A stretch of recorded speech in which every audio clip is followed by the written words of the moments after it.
The first thing Delia Ward noticed wasn't the screaming metal, it was the old woman's hand closing around hers, cold and certain, moments before the whole world tilted sideways. Delia was 27, a night shift ER nurse, with holes in her shoes, and a sister dying slow in a hospital bed she couldn't afford. And she'd boarded the Northline 9 that morning for one reason only, a job interview in the mountains that might finally save Nora's life. She hadn't slept in 30 hours. Her hands still smelled of antiseptic, and across the aisle, in the first-class seat she could never dream of buying, sat a woman with silver hair and a diamond the size of a walnut, Colette Fontaine.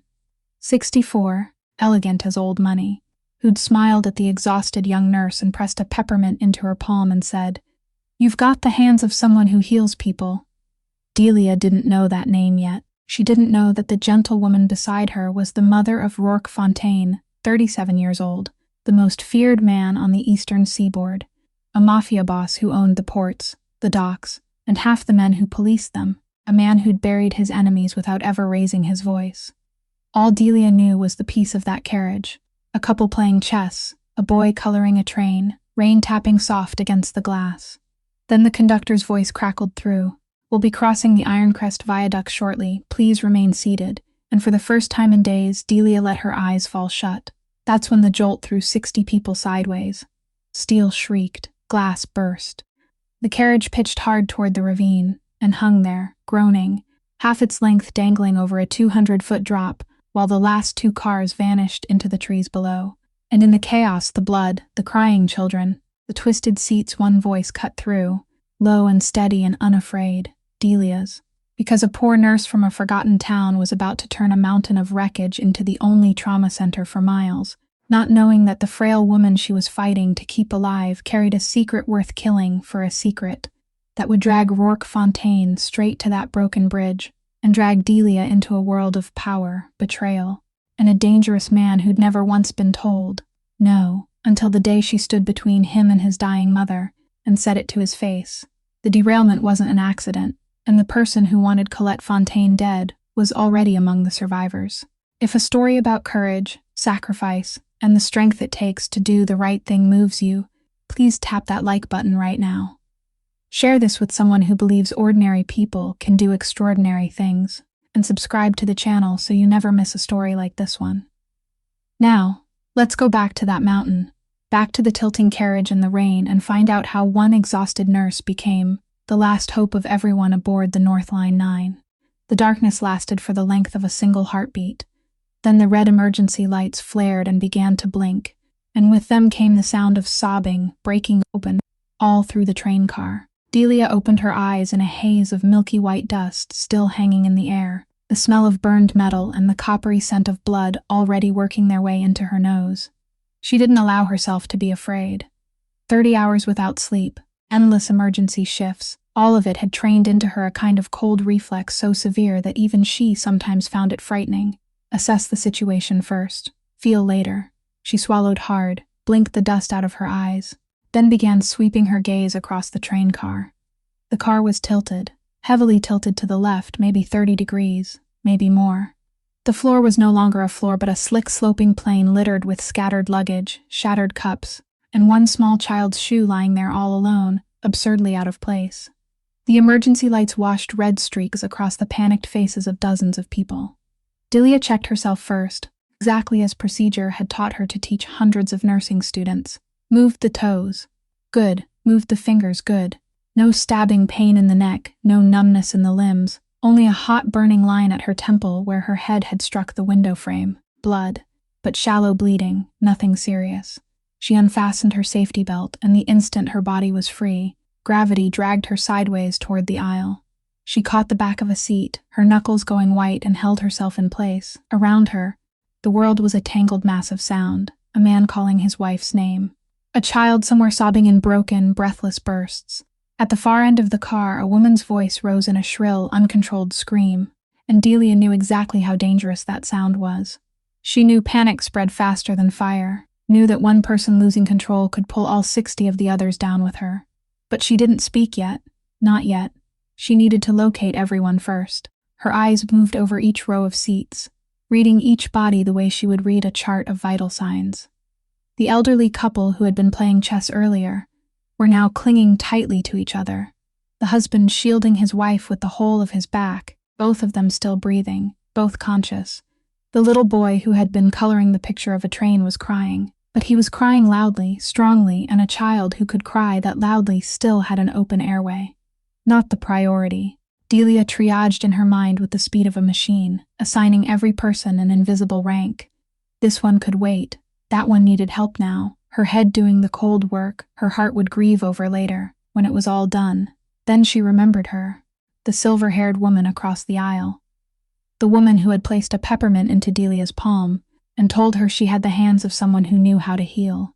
Delia's heart tightened for one beat only, then she forced it silent and turned to search. The first-class seat across the aisle was empty now. Delia frowned.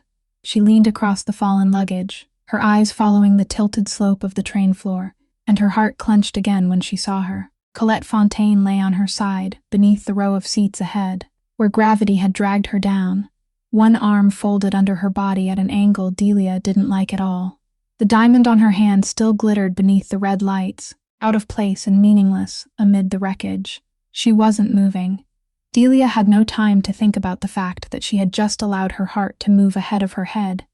She simply let go of the seat back and allowed gravity to carry her down the incline, the torn heels of her shoes scraping against the floor to slow her, one hand bracing against the side of a seat so she wouldn't crash straight into the older woman. She dropped to her knees beside her, both knees pressed against the slanted floor, and placed 2 fingers against the woman's neck to find a pulse. There, weak, fast, but there. Delia released a breath she hadn't known she was holding. She was alive. "Colette, can you hear me?" she called, her voice low and clear. The voice she used in the emergency room. The voice that never let fear show even when she was shaking inside. The old woman's diamond-laden hand stirred faintly. Her eyelids fluttered, opened just a little, her clouded gray eyes trying to find Delia's face in the flickering light. And in the middle of all that chaos, amid the crying and the groaning metal, and the rain lashing through the broken window, the corner of Colette Fontaine's mouth lifted slightly, a fragile smile so strangely calm that it seemed as though she had known all along that this girl, these very hands, would be the one bending over her in the moment she needed someone most. "There you are," she whispered, her voice rough and hoarse, each word seeming to be torn from the aching cage of her chest.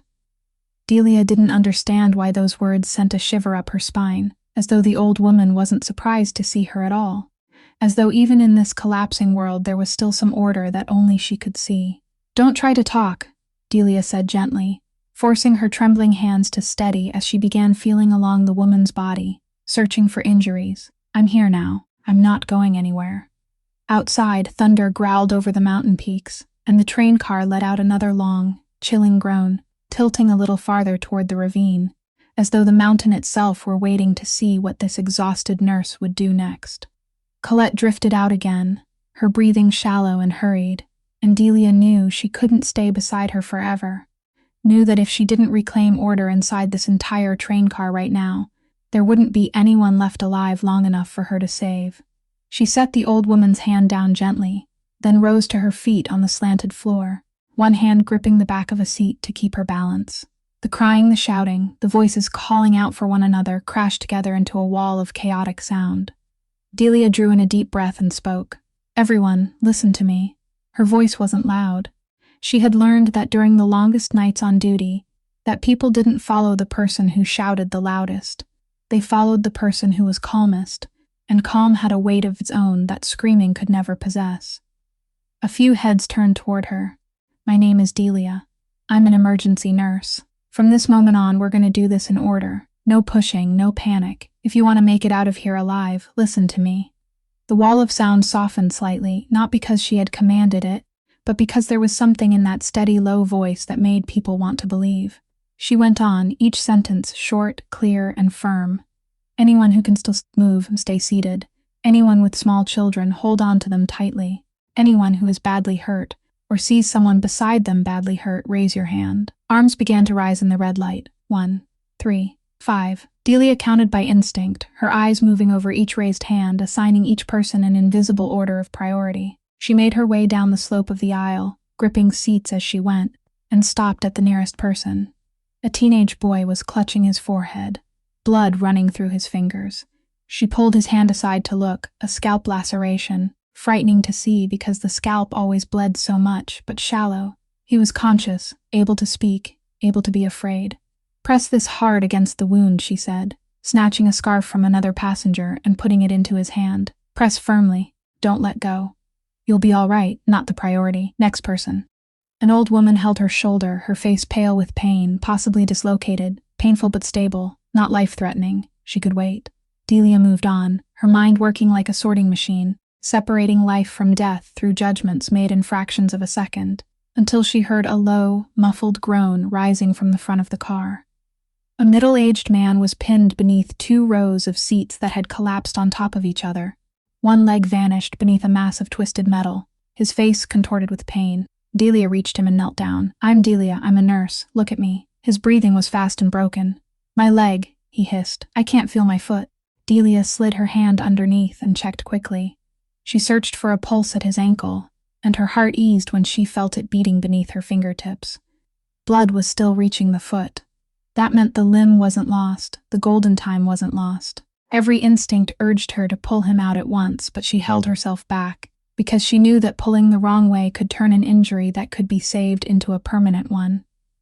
She needed light. "Who has a flashlight?" she called out, and a young man shoved a phone with its light turned on into her hand. She shone it down into the gap, looked carefully, and breathed out in relief. The steel bar wasn't crushing his leg. It was hooked across it, trapping it but not grinding it. With help, he could be moved safely. Delia looked up, sweeping her gaze across the crowd watching her. "I need 3 people who are still strong," she said. 3 people step forward now. A broad-shouldered man who looked like a construction worker, the young man who had given her the phone, and another young man. Delia positioned them each at one corner of the collapsed row of seats. "When I count to 3, lift together, evenly. No one rushes," she instructed, her voice still flat and steady, as if she were reading an ordinary medical order. "I'll hold his leg. No one jerks anything," they nodded. 1, 2, 3, 3 backs strained, the row of seats lifted only a few inches off the floor, and in that moment Delia slid her hands beneath the man's lower leg, carefully turning it out from under the steel bar along the exact line she had calculated. He cried out, but his leg came free intact. "All right, lower it," she said, and the 3 men let the seats down. Delia immediately made a temporary splint for his lower leg using 2 broken armrest pieces and someone's coat, not perfect, but enough to immobilize it until trained rescuers arrived. The man seized her hand, his eyes wet. "Thank you," he whispered. Delia only gave a small nod and was already standing again, her eyes already moving toward the next person who needed her, because she knew this was only the beginning. Knew that at the far end of the car, there were still raised hands waiting, and somewhere out there, beneath the pounding rain above the ravine, there were still lives she hadn't reached yet. But one name kept pulling her back, one silver-haired face lying on its side beneath the row of seats ahead, and Delia couldn't let it wait any longer. She worked her way back up the sloping floor of the train car to Colette, knelt beside her, and the instant she placed a hand on the old woman's chest, her heart sank. Colette's breathing had changed. It was no longer shallow and hurried as it had been before.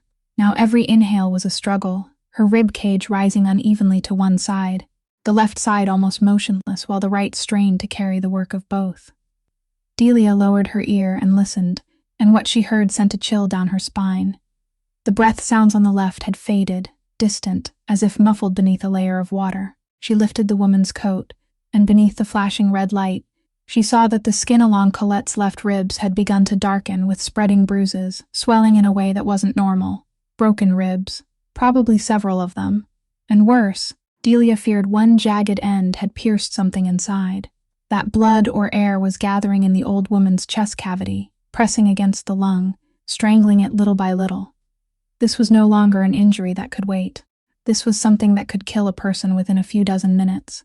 Delia looked up, scanning for anyone. "I need more coats, towels, anything clean," she called, and a young woman hurriedly stripped off her shawl and handed it over. Delia folded it and gently tucked it under Colette's back, raising the injured side of her chest a little higher to help her breathe, even if only by a fraction. "Colette, can you hear me?"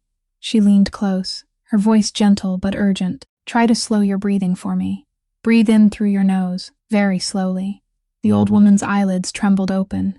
Her gray eyes found Delia, and in that gaze there was none of the panic Delia was used to seeing in people who were close to death, only a strange lucidity, a calm so deep it was almost frightening. "Girl," she whispered, each word dragging a wheeze behind it, "are you truly a nurse?" "Yes," Delia said, taking the woman's ice-cold hand and squeezing it softly, "and I'm going to keep you alive. Do you hear me? You're not allowed to give up." The corner of Colette's mouth lifted again in that fragile smile, the smile that was beginning to haunt Delia, because it didn't look at all like the smile of someone who was dying. "Good," she said. "I need you alive." Delia didn't understand what she meant, but she had no time to ask, because the old woman's breathing broke again for another beat, and Delia had to pour every bit of her focus into keeping that chest rising and falling. She watched every sign, counted breaths, checked her pulse, and guarded against the bluish pallor she feared most. Then, in the middle of it, Colette's diamond-covered hand suddenly clamped around Delia's wrist, with a strength no one would have expected from a person gasping at the edge of life, pulling her closer. And the old woman began to whisper, urgent and rushed, as if this were the only thing that mattered to her more than breathing itself. "Listen to me," she hissed beside Delia's ear. "Listen carefully, don't forget." Then she recited a string of numbers slowly, one number at a time, repeating it twice to make certain Delia heard. A sequence that meant nothing to her, suggested nothing to her, and yet the way the old woman spoke it, the desperate need in her voice, made Delia carve every number into her memory without knowing why. "Keep it," Colette whispered on. "Keep it for me. And don't," she stopped to swallow a painful breath, "don't let them find it before my son does." Delia frowned, her heart pounding hard. "Which son? Who are they?" she asked softly, keeping her voice calm even as a vague unease rose inside her. But Colette only gave a weak shake of her head, her eyes lit with something Delia couldn't read, fear or caution or both. "Don't trust anyone," she said, her voice growing smaller. "Not until my son comes, only him." Then her eyes closed, and for one terrible moment Delia thought she was gone, until she saw that chest rise again, weakly, but still there. She didn't understand anything the old woman had just said. She didn't understand the string of numbers, didn't understand who her son was, didn't understand why a refined old woman on this train would be whispering words that sounded like they belonged to someone carrying a deadly secret. But she remembered. She remembered every number, remembered that wary look in Colette's eyes, and she tightened her hold on the woman's cold hand, whispering that she was here, that Colette should just keep breathing and leave everything else for later. While outside the rain still lashed down in sheets, and the train car remained suspended, tilted over the mouth of the ravine. A scream from the doorway of the car made Delia snap her head up, and she saw a railroad employee in a soaked uniform clinging to the broken doorframe, his face drained white, pointing toward the rear of the train. Delia set Colette's hand down, told the young woman beside her to keep watch over the old woman's breathing, then followed the slanted slope of the train floor toward the broken doorway, gripping the seats as she leaned out to look. And what she saw trapped the breath inside her chest.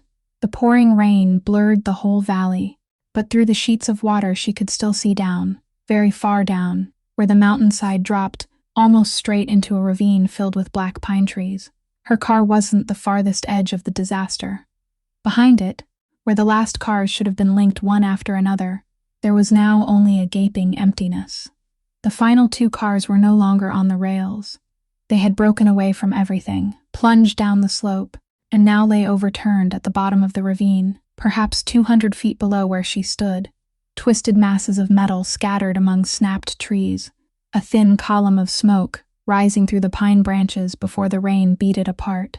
Delia stood frozen. There were people down there, dozens of people. Passengers who had been sitting in the rear cars, people who less than an hour ago had probably been reading books, playing cards, dozing off like everyone else in her car. The railroad employee crawled closer, his voice breaking under the rain and fear. "We've radioed it in," he shouted over the wind. "Rescue crews are coming. Helicopters are being dispatched." Delia spun around to look at him, and the question that came out of her mouth was cold as steel. How long? The employee hesitated, and that hesitation answered her before he even spoke. "The weather is too bad," he said, his voice sinking. "High mountains, low clouds, strong wind. The helicopters can't take off right away.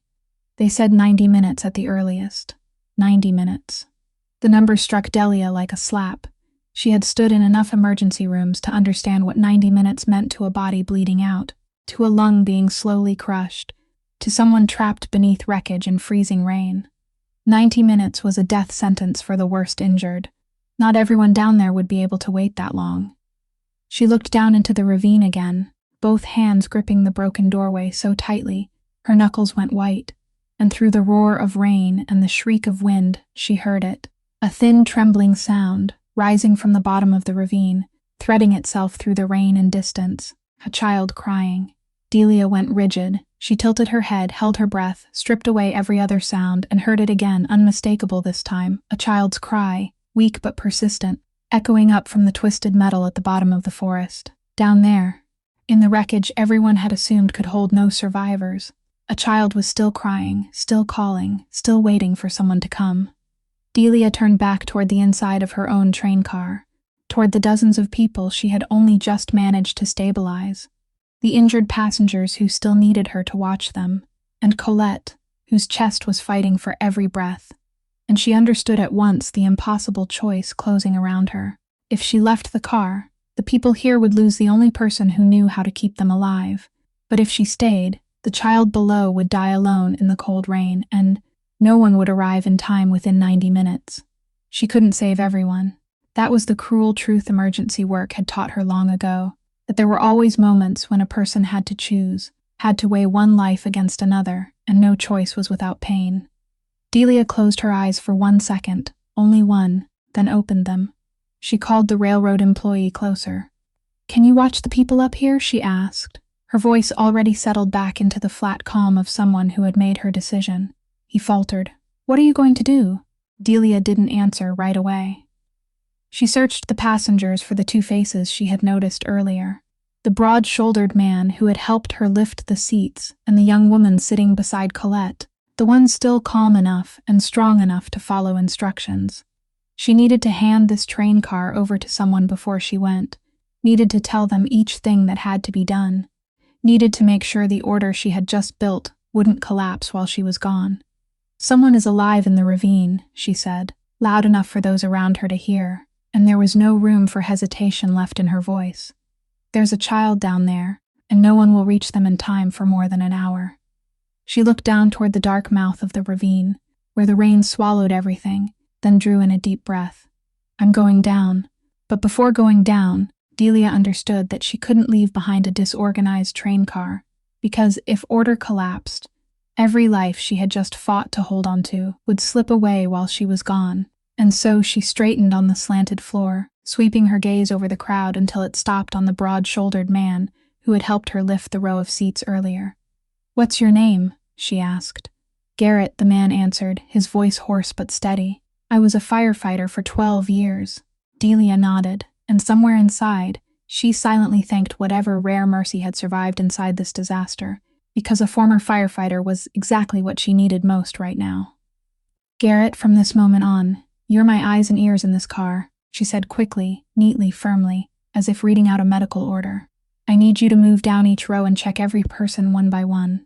Anyone unconscious, anyone trapped, anyone bleeding so badly it won't stop. You tell me immediately by shouting loud enough for me to hear. Don't move anyone on your own unless they're in direct danger." Garrett gave one solid nod and went to work at once, making his way through the fallen luggage with the practiced control of a man used to working in the middle of panic. Then Delia turned to the young woman kneeling beside Colette, watching the old woman's breathing, the girl whose face had gone pale with fear, but whose eyes were still clear enough to understand. "And you, what's your name?" Delia asked. "Bethany," the girl answered, her voice trembling. "I'm in my final year of social work." "Good, Bethany," Delia said, her voice softening slightly but still urgent. "I need you to do something important. Gather anything that can keep people warm and anything drinkable. Blankets, coats, shawls, every unopened bottle of water. Injured people lose body heat very quickly in this rain, and keeping them warm can sometimes matter as much as stopping the bleeding. Get 2 or 3 strong people to help you. Don't do it alone." Bethany nodded, and that specific task seemed to pull the girl out of her panic, giving her something firm to hold on to, because Delia knew that in a disaster, what made people collapse wasn't danger, but the feeling of helplessness, and simply giving each person a job to do could save half the spirit of the entire car. While Bethany began organizing her group, Delia marked out a relatively flat space at the front of the car, where the floor tilted the least, and she called out instructions for everyone to move the injured there, in the order she had already arranged in her mind. She had no color-coded triage tags like she would have in a hospital, no red, yellow, and green bands, so she improvised, tearing strips of cloth from a bandana and assigning them by group. Anyone critical and needing immediate care, she marked with red cloth and placed closest to herself. Anyone seriously hurt but still stable, yellow cloth beside them.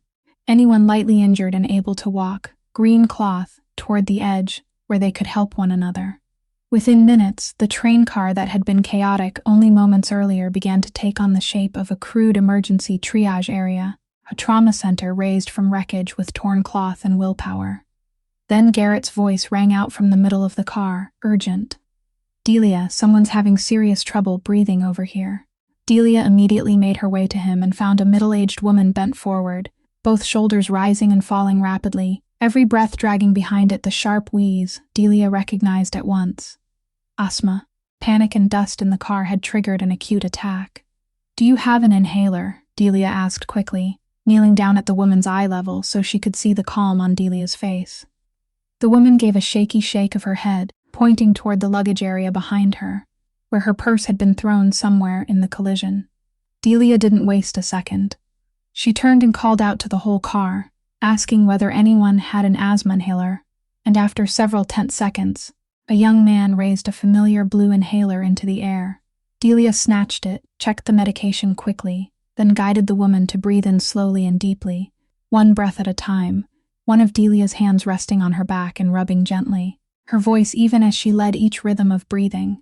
Breathe in, hold it, breathe out, until the wheezing in the woman's chest began to ease, and those rigid shoulders finally dropped. Delia had no time to breathe in relief before she heard an older man nearby whisper that he felt dizzy, that his arms and legs had gone weak, and when she turned toward him, experience told her exactly what was happening, even before he finished speaking. He was diabetic, and the shock, along with hours without food or drink, had caused his blood sugar to fall dangerously low. Delia called over to Bethany's group and told them to bring anything sweet, and a moment later a chocolate bar and a bottle of soda were passed hand to hand toward her. She helped the man sit with his back against the side of a seat, gave him small sips, told him to eat slowly, watched him until color returned to his face, and his trembling hands gradually steadied. Delia stood, wiping sweat mixed with rainwater from her forehead, and in that brief moment she looked over the whole train car, at Garrett bending to check another passenger, at Bethany tucking a blanket around an old woman, at the strips of red, yellow, and green cloth marking order inside chaos, and she knew she had done what needed to be done here, had built a machine steady enough to keep running even after she left. But the child in the ravine was still crying, and time waited for no one. She pulled Garrett close, gave him her final instructions, handed him the right to make decisions while she was gone, then stepped toward the broken doorway, where the rain and the black mouth of the ravine were waiting, and she drew in one deep breath before she began climbing down. Delia slipped through the broken doorway, clung to the slick, rain-soaked side of the train car, and began lowering herself down the slope. Every step she set down a gamble against the mushy soil mixed with loose stones that kept threatening to slide out from under the hole-worn soles of her shoes. Garrett had found her a coil of rescue rope, already stored in the car's emergency toolbox, and she tied one end around her waist, anchored the other to the sturdiest seat frame, then lowered herself one stretch at a time, both palms burning raw from the friction. The rain lashed her face with icy force, blurring her vision, and the wind over the ravine howled so loudly it swallowed almost every other sound, but she held on to that thin little cry as if it were a guide rope, following it downward step by step. The deeper she went, the more clearly the destruction appeared. Enormous masses of metal overturned among shattered pine trees, broken glass scattered everywhere and glinting beneath the water, and the thick smell of machine oil mixed with wet earth rising sharply into the air. Delia slipped twice, once catching herself on a broken tree trunk just in time to keep from plunging straight down, her heart hammering, but she didn't stop, didn't allow herself to stop. At last, when her feet reached a patch of relatively level ground between the two overturned train cars, she straightened, breathless, and listened. The crying was very close now. It was coming from a gap between two twisted masses of metal, where part of the train car wall had been torn open to reveal the darkness inside. Delia made her way over, knelt beside the opening, and shone the light from her phone inside. And she saw the boy, a boy about 6 years old, his face streaked with mud and tears, curled tightly against a man lying motionless beside him. His eyes opened wide in terror when the light reached him. Then, when he realized it was a person and not the dark itself, he began sobbing harder, calling out in a broken voice. Delia felt her heart tighten, but she forced her voice to become soft and warm, the voice a terrified child most needed to hear. "Hi, sweetheart," she said. "My name is Delia. I came down here to help you." The boy sobbed. "My name is Toby. My dad won't wake up. I keep calling him, but he won't wake up." Delia crawled in through the gap, careful with every movement so she wouldn't shift the metal around her that looked ready to collapse. And once she was inside, she placed a hand on Toby's shoulder so he could feel the warmth of a human touch. "You did so well, Toby. You stayed with your dad all this time, didn't you? You're a very brave boy," she said. "Now let me see how your dad is doing." She turned to the man, and at once shifted into the cold assessment mode of an emergency nurse. She checked his airway first, then pressed twofers to his neck to find a pulse. There, weak but steady. He was still breathing, though shallowly. She felt along his body for injuries and found a bleeding wound in his thigh and an unusually large swelling in his calf, probably a closed fracture. He was unconscious, but not immediately critical, and that gave her a little time. Delia tore a strip from her own shirt to make a temporary tourniquet for the wound in his thigh, tightening it just enough to slow the bleeding, but not so much that it cut off circulation. Then used a splint she found among the wreckage to stabilize the broken leg, working quickly and neatly beneath the flickering light of the phone. Through it all, Toby kept his eyes fixed on her, and Delia knew he needed to be talked through this as much as his father needed first aid. "Your dad hurt his leg, but his heart is still beating strongly." "Listen," she said, taking Toby's hand and placing it against his father's wrist so he could feel the pulse for himself. "See? Your dad is still fighting. Your dad is very strong." A spark of hope flickered in Toby's eyes, and he gave a small nod, but Delia knew she couldn't stay here, couldn't bring both of them up alone right now. She needed to climb back and call more people down, needed to bring equipment, and that meant she had to leave Toby behind. The thought of leaving a 6-year-old child beside his unconscious father in the dark twisted her insides, but she had no other choice. She took off her wet coat and laid it over Toby to keep him warm, then held his small, ice-cold hands tightly in hers. "Toby, I need you to do something very important for me," she said, her voice slow and certain. "I have to go back up for a little while to bring more people down to rescue your dad, because I can't carry him up by myself. But I promise you, I'm coming back. Do you hear me? I'm coming back for you and your dad." Toby's eyes immediately filled with tears and he gripped her hands harder. "Don't go. Please don't leave me." Delia bent down, looked straight into his eyes, and in that moment she stripped away every cold professional layer until she was only a human being making a promise to a child. "Look at me, sweetheart. I've never lied to one of my patients, and you're my patient now," she said, forcing the corner of her mouth into a reassuring smile. "I'm coming back. You keep yourself and your dad warm, hold his hand very tightly, and count very slowly. You won't even finish counting before I'm here again." Toby nodded shakily, and though tears still rolled down his face, he let go of her hands, choosing to believe her. Delia crawled back out through the gap, stood beneath the rain, looked once more at the dark opening where the boy was waiting, then began climbing back up the slippery slope, carrying inside her a promise she told herself she had to keep at any cost. Delia crawled up to the edge of the train car, both hands trembling from exhaustion and cold, and Garrett pulled her through the broken doorway and back inside, where she immediately organized a small group to bring rope and a makeshift stretcher down for Toby and his father, carefully instructing them one step at a time. But just as that improvised rescue team began lowering itself into the ravine, a new sound cut through the rain, a sound that made Delia frown because it didn't belong here. Engines. Not one, but several, roaring along the winding mountain road above the tracks. Delia leaned out to look, and through the rain she saw 3 glossy black sport utility vehicles racing toward them, at a troubling speed on the slick road, their headlights tearing through the night. For 1 second, relief passed through her, because she thought rescue had arrived earlier than expected. But that feeling died the instant the vehicles slammed to a stop and the doors flew open. There were no rescue uniforms, no ambulance logo, no spinning police lights, no reflective firefighter gear. Men stepped out of the vehicles in black suits and dark long coats, moving with a cold, purposeful efficiency, not with the frantic urgency of people arriving to save lives, but like men who had come looking for something specific. Delia stood motionless in the doorway, and a vague unease rose inside her chest. The men didn't look toward the wounded crowd, didn't ask who needed help. They only moved straight ahead, their eyes sweeping over the train cars in a methodical way, and one of them, tall, close-cropped hair, his face utterly without expression, climbed up toward Delia's car and put his head inside.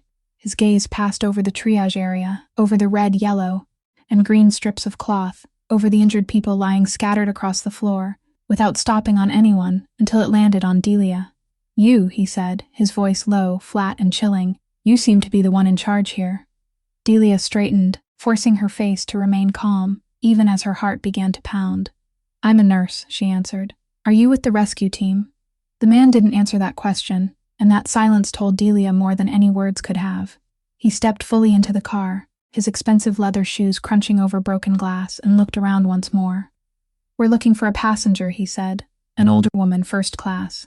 Silver hair, about 64 years old, dressed elegantly." "Have you seen her?" Delia went cold all over. In her mind, every scattered piece suddenly shifted into place. Colette's urgent whisper, the string of numbers she had forced Delia to remember. The warning not to let them find it before her son did, not to trust anyone. The woman had warned her about the people coming to search, and now they were here, not to rescue her, but to find her. Delia didn't know who these men were, didn't know which side they belonged to, didn't know who Colette was that she could be hunted like this. But the instinct inside her, the instinct sharpened over countless nights on duty, when she had been forced to read people in a single instant, screamed only one thing at her, that she mustn't let these men get near her. She looked straight into the man's expressionless eyes, and she lied, her voice even and unwavering, the same voice she used to steady patients' families in the worst moments of their lives. "There was an elderly woman like that," she replied, "but she was in the last car." Delia nodded toward the black mouth of the ravine behind them where the two cars had plunged down. "That car fell down there. We haven't reached it yet. It's too dangerous." The man stared at her for a long time, his eyes searching every line of her face, looking for a sign of the lie, and Delia forced herself to hold his gaze, forced her breathing to stay even, forced her hands not to tremble, because she knew a single flicker of hesitation would be enough for him to see through her. Behind her, only a few yards away, Colette lay beneath a blanket Bethany had tucked around her, her silver hair hidden under a hood, her face turned inward, blending among the other injured passengers, and Delia silently prayed that she wouldn't move, wouldn't make a sound now. At last, the man breathed out through his nose, his gaze leaving Delia to sweep one final time over the train car. "The last car," he repeated, as if confirming it to himself. "That's right," Delia nodded, her voice still flat. "If you really are rescue, they need you down there more than we do up here." He didn't answer. He only turned and stepped out, and Delia heard him exchange a few clipped words with the others in voices too low for her to make out. Then the men in black suits spread out, some moving toward the edge of the ravine, while others lingered and watched the train cars from a distance, their eyes never leaving them. Delia stepped back inside, leaned against the side of a seat, and only then realized that both her hands were shaking violently. She crouched beside Colette, pulled the blanket more fully over her, and in the darkness she saw that the old woman's gray eyes were open, watching her, alert and full of fear, as though she had heard every word and understood better than anyone that death had just passed within one breath of her. Delia knelt close beside Colette, one hand keeping the blanket pulled over the old woman's face, her eyes still flicking toward the dark figures moving outside, and in her mind, the fragments began arranging themselves into an order she didn't want to see at all. She was a nurse, not a detective, but her profession was built on reading signs, on piecing scattered symptoms together into a diagnosis, and now that instinct was working on something else, something far darker than any case she had ever faced. This old woman, the silver-haired woman with a diamond the size of a walnut, had whispered a string of numbers into her ear and made her memorize it as though her life depended on it. She had said not to let them find it before her son did, She had told Delia not to trust anyone. And now, less than an hour later, a group of men in black suits and expensive cars had appeared, carrying no rescue stretcher, asking no one who was hurt, but heading straight in to ask about her, describing her with precision, her age, her hair, the way she was dressed. They knew she was on this train. They knew she was traveling first class. Delia felt a chill move down her spine as one thought rose on its own inside her head, a thought she tried to push away but couldn't. How had they gotten here so fast? The official rescue team, the people with helicopters and specialized equipment, would still need 90 minutes because of the weather. Yet these men were already here, had climbed all the way up this dangerous mountain road in the middle of the storm, within the short stretch of time since the train derailed. Unless they had known beforehand, unless they had been somewhere close by, waiting. Delia swallowed hard, her throat dry. She thought back to the moment the train had been thrown off course, that violent, sudden jolt, and a cold question began to take shape. A train didn't just derail on a bridge while carrying someone other people were desperately hunting. She didn't know much about railroads, but she knew enough about coincidence to understand that some coincidences were too perfect to be accidental. The thought made her shudder, because if it was true, then all the people lying around her, the teenage boy with the scalp wound, the old woman with the dislocated shoulder, the diabetic man, even Toby and his father down in the ravine, all of them had become victims, not of an accident, but of something deliberate, something aimed at one person alone, aimed at the old woman lying under the blanket in her hands. Delia bent lower, and she saw that Colette's gray eyes were still watching her, painfully alert through her struggle to breathe. "You know who they are, don't you?" Delia whispered, her voice so low only the two of them could hear. Colette didn't answer at once. She only closed her eyes for a moment as if gathering her strength, then opened them again, and in that gaze there was a deep, endless weariness. The weariness of someone who had lived too long with heavy secrets. "You saved me," she whispered, "and you just lied for me. I'm sorry I dragged you into this." Delia felt her throat tighten, not from fear, but because of the way the old woman said it, as if she truly felt guilty, as if even while hovering between life and death herself, she was still worried about the safety of a nurse she didn't know. "Don't talk anymore. Save your breath," Delia said gently, her hand checking Colette's breathing again, still shallow, still labored, and she knew time was running out with every breath the woman dragged into her chest. "I don't need you to explain anything. I just need you to live." But even as she said it, some part of Delia knew the matter was no longer that simple. She had lied to dangerous men to protect someone whose identity she didn't even know. She was carrying in her mind a string of numbers people were clearly willing to kill for. She had accidentally stepped into something far beyond the world of night shifts and hospital bills, a world whose rules she didn't understand, where she didn't know who was friend and who was enemy. And the only thing she had left to hold on to, the only compass left in all this chaos, was the old woman's warning that she should wait for her son to come, that only her son could be trusted. Delia didn't know who that son was, didn't know how he would come or when, but she decided that until then, she would do the only thing she knew how to do, the thing she had always done, which was to stand between a vulnerable human being and the danger stalking them.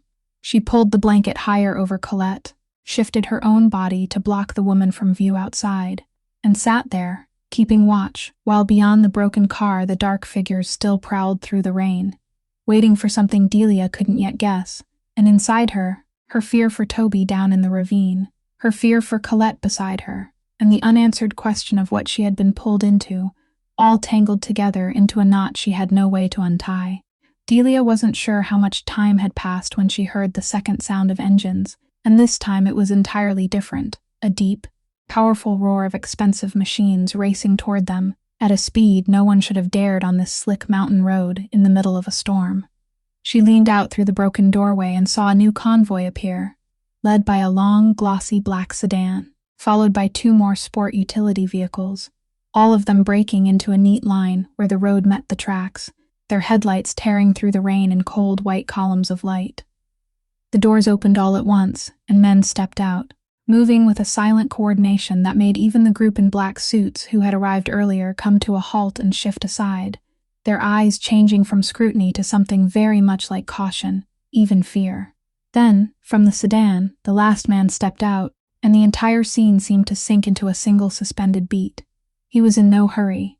That was the first thing Delia noticed, because amid all the urgency and panic of a disaster scene, that man walked slowly, unhurriedly, as though this whole mountain, this whole storm, and all this scattered wreckage had to wait upon the rhythm of his steps.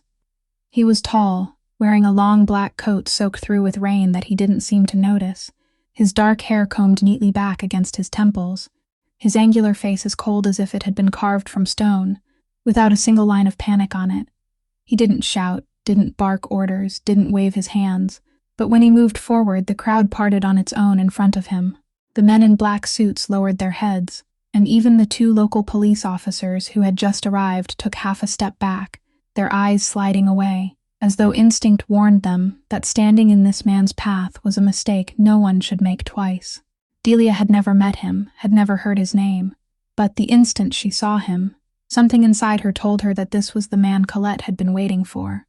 Only him, the old woman had whispered, and the way this entire scene held its breath before his presence, the power coming off him without the need for a single word, made Delia understand that this man wasn't rescue, wasn't police, but something else entirely, a dark force she had never touched in the small world of night shifts and unpaid hospital bills.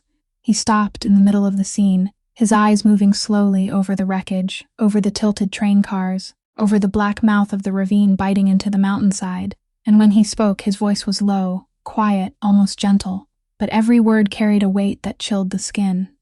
"Where is my mother?" he said. It wasn't the panicked question of a son afraid for someone he loved, but a cold command, a demand that allowed no delay and no refusal. The men in black suits who had arrived first, the group that had climbed into the car searching for Colette, now moved toward him, and one of them, the same man who had questioned Delia, lowered his head and reported in a low voice. Delia caught only a few broken words through the rain. "Last car in the ravine. Haven't reached it yet." And her heart sank when she realized her own lie had just been carried straight to his ears. The man's face didn't change, but something hardened in his eyes, a cold anger that didn't explode but froze into ice, and he slowly turned his head toward the mouth of the ravine where the 2 cars had plunged down, his jaw tightening so sharply, Delia could see the muscle in his cheek twitch. In that moment, Delia understood something that twisted her stomach, that if he believed that lie, he would send all his men down into the ravine to search for someone who wasn't there, while his mother lay gasping for life only a few dozen yards away, losing precious minutes that her struggling chest no longer had to waste. She sprang to her feet at the broken doorway, her heart pounding, torn between fear of these dangerous men and the cold truth that the woman she was trying to keep alive needed exactly that terrifying man. Colette had told her to wait for her son, that only he could be trusted, and now he had come, standing there in the rain like a black storm compressed into human form. Delia drew in a deep breath, and she realized she had no choice left but to speak, even though every instinct for survival screamed at her to stay quiet, to make herself small, to keep far away from the kind of man who could make an entire disaster scene, bow its head by presence alone. But that old woman would die if she stayed silent, and that thought weighed more than every fear. So her voice rang out, trembling but clear, cutting through the rain and wind, making dozens of eyes, including the man's eyes, cold as ice, turn sharply toward her all at once. "She isn't in the ravine," Delia said.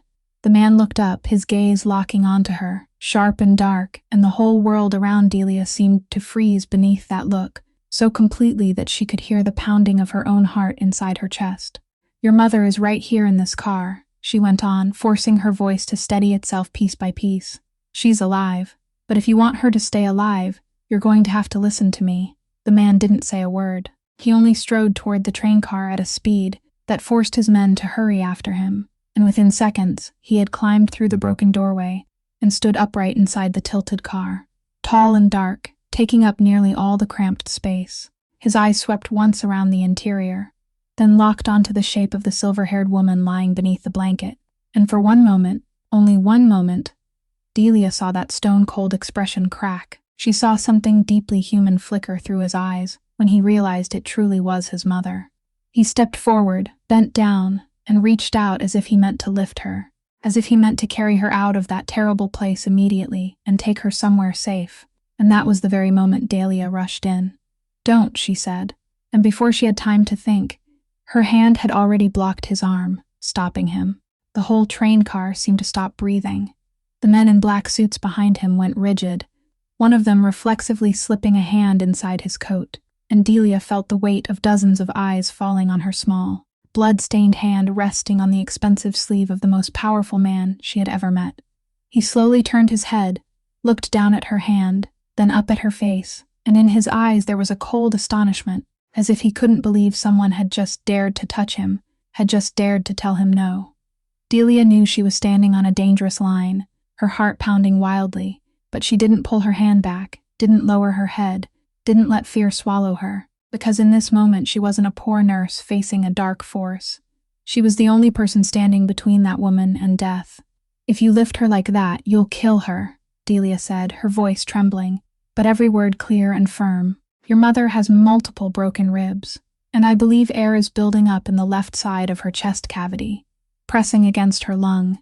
If you move her the wrong way right now, that pressure will kill her before you can get her anywhere. If you want to save your mother, then you have to let me do my job first."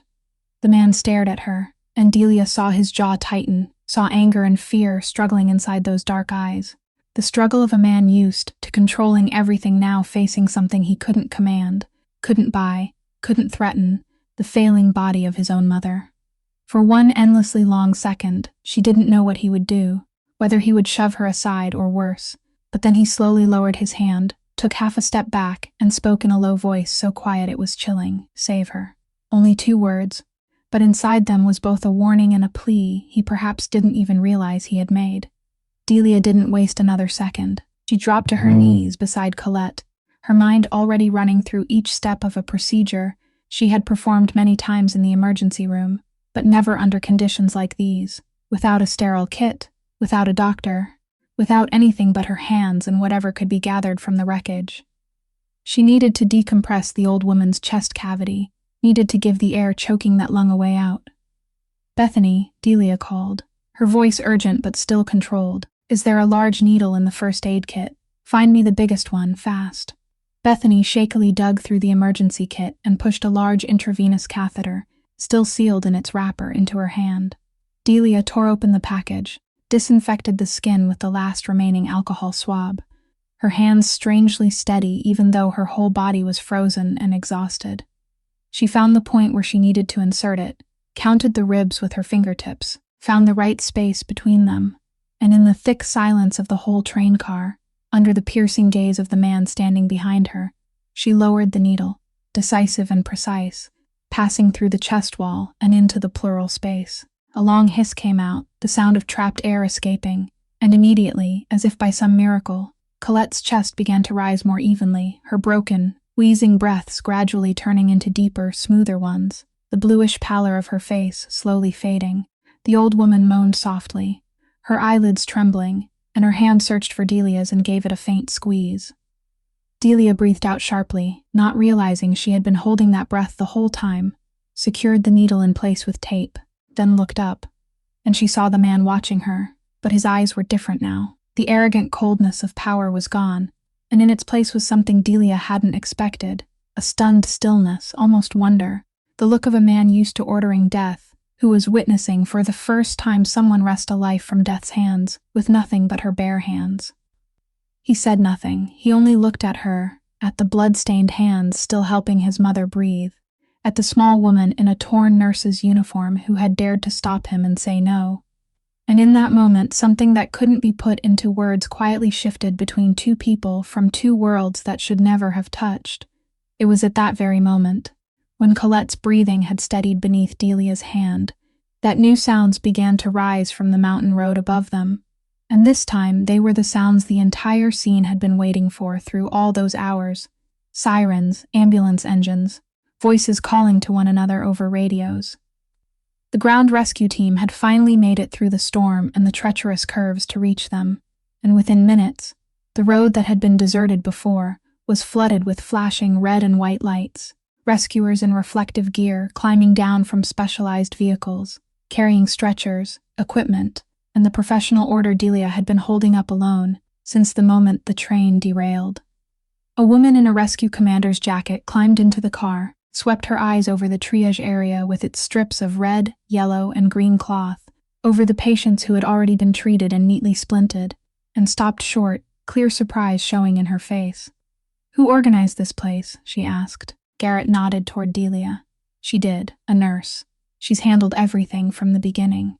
The commander looked Delia over once, then asked no further questions, only began ordering her people to work according to the exact triage system Delia had already put in place, and Delia immediately stepped beside her, handing over each case in the brief, precise language of emergency workers. "This patient, pneumothorax, I decompressed it with a needle. She'll need a chest tube as soon as she reaches the hospital. That man, open fracture of the lower leg, tourniquet and splint in place, monitor circulation. Elderly woman with dislocated shoulder, stable. And down in the ravine," she said, her voice suddenly urgent again, "there's an unconscious man and a 6-year-old boy. I treated the father, controlled the bleeding, and splinted his leg, but they need to be brought up now."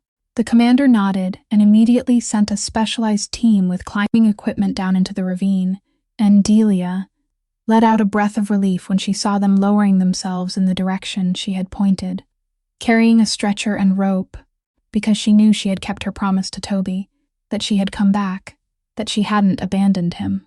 Meanwhile, the man in the black coat, the man whose stature Delia was beginning to dimly understand, stood silently beside them throughout the careful process of transferring Colette onto a stretcher, his eyes never leaving his mother for even a second, and when they lifted her, he followed close behind, one hand resting lightly on the side of the stretcher, as if he were afraid of losing her all over again. Colette, though weak, was still conscious, and just before they carried her out of the car, the old woman's eyes searched the space around her, and when she found Delia, she raised a trembling hand toward her.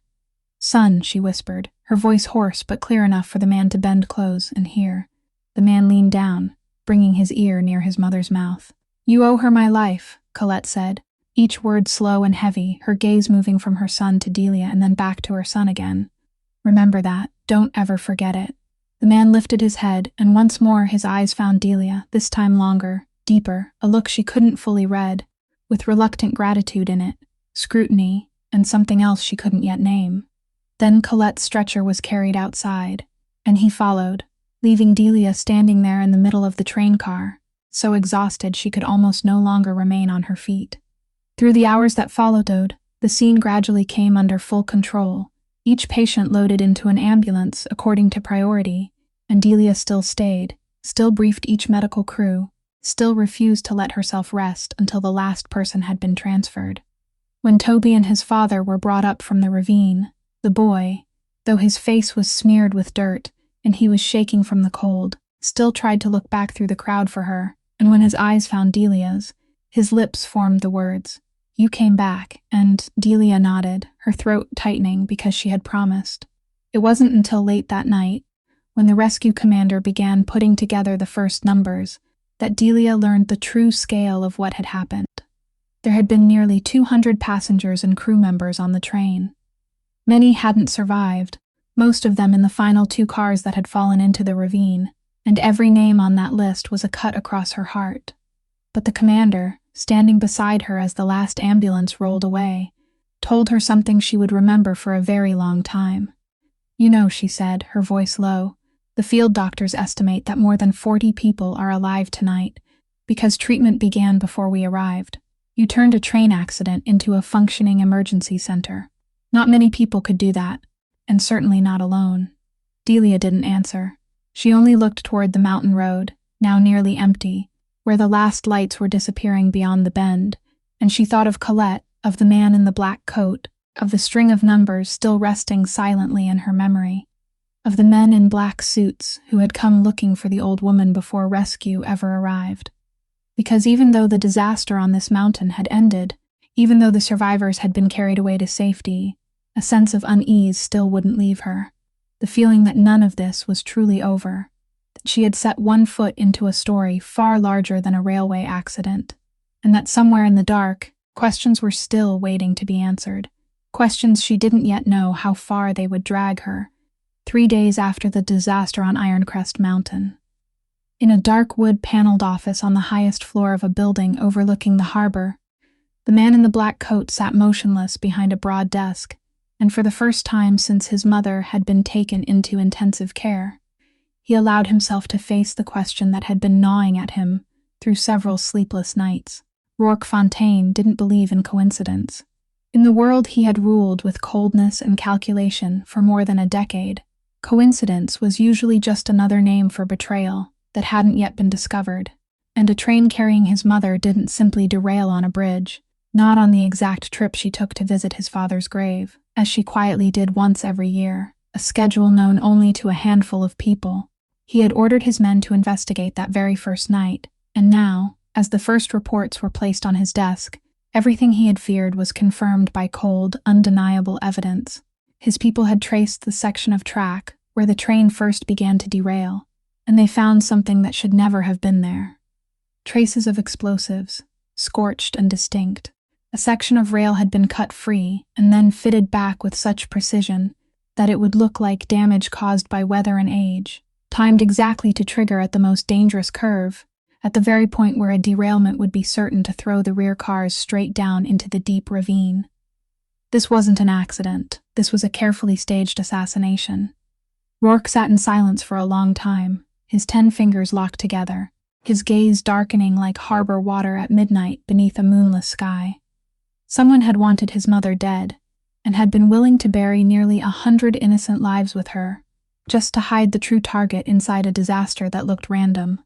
The cruelty of the plan didn't horrify him, because he himself had lived too long among cruelty, but its precision, the way it had aimed straight at the one vulnerable point in his entire empire, the mother he loved more than his own life, that was what sent a chill down his spine. Only a very small number of people knew his mother's schedule. Only a very small number of people had enough resources, enough information, and enough nerve to stage something of this scale. And all of those names, as he ran through them in his mind, stood close to him in a way that made him deeply uneasy. He forced that thought down for the moment. It wasn't time yet. There wasn't enough evidence to suspect the people closest to him, and he moved on to the next question, the question raised by the men in black suits who had reached the scene before even his own people. They were Warren Calloway's men, the head of the rival family that had long been hungry for control of the northern harbor chain the Fontaine family held. Rourke's men had recognized a few familiar faces among them. So Calloway had been there too, had also been urgently hunting for something on that doomed train. And that only strengthened the suspicion growing inside him, that this assassination wasn't meant simply to take his mother's life, but to seize something she had been carrying with her, because Colette Fontaine wasn't an ordinary old woman. She was the widow of the man who had built the entire Fontaine empire, and through all those decades, she had quietly become the guardian of the most dangerous thing the family had ever possessed, a ledger, a meticulous record of every hidden transaction, every dark agreement, every name and number powerful enough to destroy not only the Fontaine family, but also everyone who had ever done business with them, including the Calloways themselves. Whoever held that ledger would hold the underworld of an entire stretch of coastline in the palm of his hand. And Colette, with the wisdom of someone who had survived too many hunting seasons among wolves, had never kept it in one fixed place, had never given her complete trust to anyone. Rourke rose, walked to the glass window, looked down at the harbor glittering with lights, and the girl's face appeared in his mind. The nurse, the woman who had dared to stop him, dared to tell him no, who had driven a needle into his mother's chest and wrested her back from death with her own freezing bare hands. His people had investigated her, and what they reported only unsettled him more. A poor emergency nurse, working night shifts, carrying a crushing burden of hospital debt for a younger sister waiting for a kidney transplant, with no connection at all to his world, no reason to be on that train except a job interview. A completely random person, a complete stranger, and yet his mother, in the most fragile seconds between life and death, had chosen to trust her, had clutched her hand, had whispered that he owed her his mother's life. And Rourke, who had learned to read his mother more clearly than he could read anyone else alive, knew with certainty that the look in her eyes had not been gratitude alone. It had been a message delivered with intention. Colette had given that girl something, and she wanted him to understand that the girl mattered. He didn't yet know exactly what it was, but he grasped another cold truth. That if Calloway was also following the trail of the ledger, and if his men discovered that the last person with Colette, before she slipped away, was an unknown nurse, then that girl, innocent or not, whether she understood what she had been pulled into or not, had now become a target. Rourke closed his eyes for a moment, and when he opened them, the decision had hardened inside him, cold and final like every decision he had ever made. He picked up the phone, called the man he trusted most, and gave a brief order. Find her. Bring her here to me before Calloway can make a move. Delia had been back in the rhythm of her old life for less than a week when they came looking for her. She had just finished a 12-hour night shift in the emergency department at Ashford Hospital, her body worn down to the bone, her mind thinking only of stopping by to see Nora and then going home to sleep until the world disappeared. When two men in dark suits were waiting for her in the parking lot, polite but carrying something in their presence that made the back of her neck go cold. "Miss Ward," one of them said, his voice even. "Mr. Fontaine wants to see you." That name alone was enough to make Delia's heart tighten, because over the past week she had quietly searched, had put a few pieces together, had learned who the man in the black coat on the mountain was, had learned what the name Fontaine meant in this city. She meant to refuse, meant to say that she had nothing to do with their world, but the look in the two men's eyes made her understand that this was not an invitation she could turn down. And so she got into the car, her heart pounding the whole way, until the vehicle stopped in front of a grand mansion set apart behind high iron gates, a place Delia had never stepped into in all her life, silent, elegant, and cold. Rourke received her in a large room filled with dim light, and the instant she walked in, the force of power coming off him fell over her again just as it had on the mountain that day. He invited her to sit, his voice still low and quiet, and then, without circling around the matter, he spoke directly. "My mother is out of critical danger, largely because of you. I always repay what I owe." Delia clasped her hands tightly in her lap, trying to keep her voice calm. "I don't need you to repay me for anything," she answered. "I was only doing my job. I just want to go home and continue my life." Rourke looked at her for a long time, and there was something almost regretful in his eyes when he told her the truth she was not ready to hear. "That is exactly what I'm afraid you can't do anymore," he said. "The derailment was not an accident, Miss Ward. Someone tried to kill my mother, and they still haven't gotten what they want." Delia felt the blood in her body turn cold, because the words he had just spoken matched precisely the vague suspicion that had haunted her through the past several nights. The unease she had tried to convince herself was only exhaustion.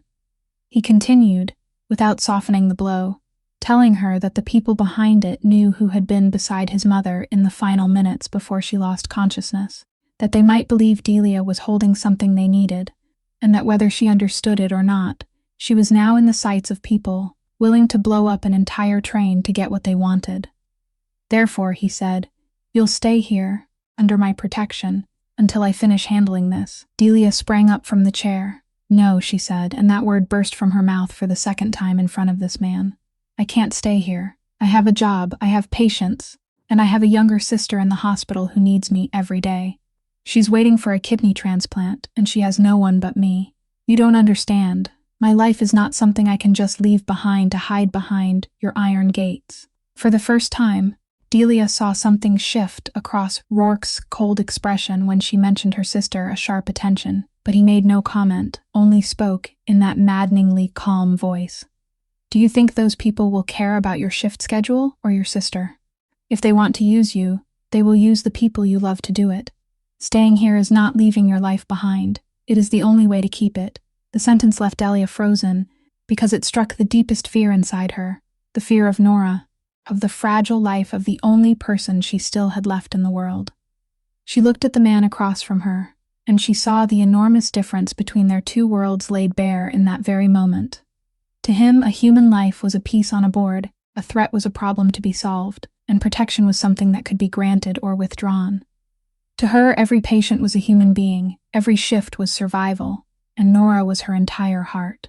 She didn't belong here, didn't belong in this world of cold mansions and staged assassinations, and she hated the feeling of being dragged into it without ever being given a choice. "I'm not one of your people," Delia had said, her voice trembling with anger and fear. "You can't keep me here like some object you owe someone and have to store away. Rourke stood, and though he didn't move closer, his presence still filled the room. "I'm not keeping you like a debt," he said, his voice lowering, softer now. And for one instant Delia almost heard something deeply human beneath the ice. "I'm keeping you because you saved the most important person in my life, and I won't let you die for it." They looked at each other, with an entire ravine of differences between them that could not be filled, and also between them, though neither of them wanted to admit it yet, was a fragile thread that had been tied on that rainy night in the mountains. A thread neither of them knew where it would pull them next. In the end, they came to a fragile compromise. Delia agreed to let Rourke's men protect her, and Nora, and in return, she was allowed to continue going to the hospital under supervision. In the days that followed, as she was forced to spend more time at the Fontaine mansion than she wanted, Delia began to see things she had never expected. Colette had been brought home from the hospital to a private care room inside the mansion itself, with full equipment and a medical team on duty around the clock. And Delia, because the instincts of her profession wouldn't allow her to stand aside, often stopped in to check the old woman's condition whenever she was there. It was during those visits that she witnessed a completely different Rourke Fontaine from the ice-cold man, who had made an entire disaster scene lower its head. She saw him sit for hours beside his mother's bed, that powerful presence shrinking into the quiet shape of a son, his large hands that had once issued deadly commands, now gently straightening her blanket, pouring water, helping her sit up whenever she coughed. She heard him read her small, ordinary pieces of news, saw him patiently repeat an old story when her memory blurred because of the medication. And one afternoon, when he thought no one was watching, Delia caught him with his head bowed against the side of the bed, his fingers gripping his mother's thin hand, that broad back trembling with a fear he would never reveal in front of anyone. In that moment, Delia understood that this man, no matter how dark his world might be, still carried inside his chest a heart that knew how to hurt, knew the fear of loss, knew how to love to the point of desperation. And that confused her more than his cruelty ever had, because cruelty was easy to hate, but a man who was both cruel and capable of love couldn't be placed neatly into any single corner of the heart. As for Rourke, he was watching her in his own way as well. He saw that she wasn't overwhelmed by the mansion's wealth, wasn't trying to please him or ask him for anything, but only worked quietly, caring for his mother with such devotion that Colette seemed like her patient, not the mother of a man the whole city feared crossing. He was used to people who always wanted something from him, people who calculated, people who were afraid of him or flattered him, so used to them that he had almost forgotten there still existed such a thing as integrity that couldn't be bought. This girl wasn't afraid of him in the way people usually were, and she didn't want anything he could give. She only wanted to return to her small, difficult life. One evening, after Delia had finished checking on Colette and was preparing to leave, Rourke called her back, and for the first time he asked about her younger sister. Delia hesitated, but then she told him, her voice lowering, that Nora was only 19, that the girl had chronic kidney disease that had reached the stage where she needed dialysis 3 times a week, that she was on the transplant waiting list, but the list was endlessly long, and time didn't wait for anyone, that every dialysis session, every pill, every hospital admission was another number piled onto a debt her nurse's salary could never catch up with. She told him without complaining, without asking for pity, simply stating it as a cold truth she had learned to live beside. "Our parents died in an accident when Nora was little," she said. "I've raised her ever since. She's all I have left." Rourke listened in silence, and Delia didn't realize that each word she spoke was settling something inside that man, that he was looking at her and for the first time, understanding why his mother had trusted her so completely. Because she was like his mother in one way, in the one thing no empire of money and power could buy, the willingness to carry the entire world on her shoulders for someone she loved without asking for anything in return. "You love your sister the way I love my mother," he said softly, almost to himself. Delia looked up at him, startled by the sentence, and in one brief moment between two people from opposing worlds, a quiet understanding took root, wordless, without promises, only the recognition that at the very end of it all, both of them were fighting to keep someone they loved out of death's hands. Delia quickly looked away, unsettled by the strange feeling rising in her chest, a feeling she knew she shouldn't have, wasn't allowed to have, for a man like him. She reminded herself who he was, what his world was, that there was a ravine between them that couldn't be crossed, that she was trapped here because of circumstance, not choice. But even as she told herself that, she couldn't erase the image of the powerful man with his head bowed beside his mother's bed, couldn't forget the way he had looked at her when she spoke about Nora and Rourke. Standing silently as he watched her disappear behind the door, knew too that something inside him had shifted, something he had not yet named, and something he didn't yet know whether he should allow to continue. Less than 1 week after that evening, something happened that left Delia unable to keep the distance she had tried so hard to build between herself and that man. She went to the hospital to visit Nora as usual, bracing herself for the familiar conversation with the billing office about the debt that kept swelling larger. When the head nurse from the kidney unit stopped her in the hallway with a strange expression, half stunned and half overjoyed. "Nora's entire hospital bill has been paid," she said. "Not only the old balance, but the cost of her upcoming treatment as well, and more than that. The girl's name had just been moved onto a priority transplant waiting list at a leading private transplant center, the kind of place that normally required years of waiting and connections that someone like Delia could never reach." Delia stood frozen in the hospital hallway, her heart pounding, and she didn't need anyone to tell her to know at once who was behind it all. There was only one person in the world powerful enough and wealthy enough to do such things in only a few days. Only one person who had a reason to do them for her. She drove straight to the Fontaine mansion without an appointment, anger and a tangle of emotions rising inside her chest, and when she was shown into Rourke's office, she could barely keep her voice calm. "It was you, wasn't it?" she said. "You paid Nora's hospital bills. You got her onto the transplant list." Rourke looked up from the stack of papers, his gaze calm, not denying it at all. "Yes," he answered simply. Delia felt a wave of feelings surge up inside her. Anger, hurt, and a terrible gratitude she didn't want to admit, all tangled together. "You had no right," she said, her voice shaking. "You can't just walk into my life and buy it. I'm not something you can pay for and own. I already told you. I didn't do this for money. I didn't save your mother to get something in return." Rourke stood, came around the desk, and this time he didn't keep his distance. He came to stand in front of her, close enough that she could see the lines of exhaustion in those dark eyes. "I know you didn't do it for money," he said, his voice low and slow. "That is exactly why I did this. If you were the kind of person who demanded payment, I would have given you a sum and forgotten you. But you asked for nothing, and a woman who saved my mother's life without asking for anything is letting her sister die little by little because she doesn't have enough money. To me, that is unacceptable. This isn't buying you. This is the right thing to do." Delia turned her face away and bit down hard on her lip because his words struck directly into the softest place inside her. She had spent her whole life giving and had never dared to receive, had become so used to carrying everything alone that another person's kindness frightened her more than indifference.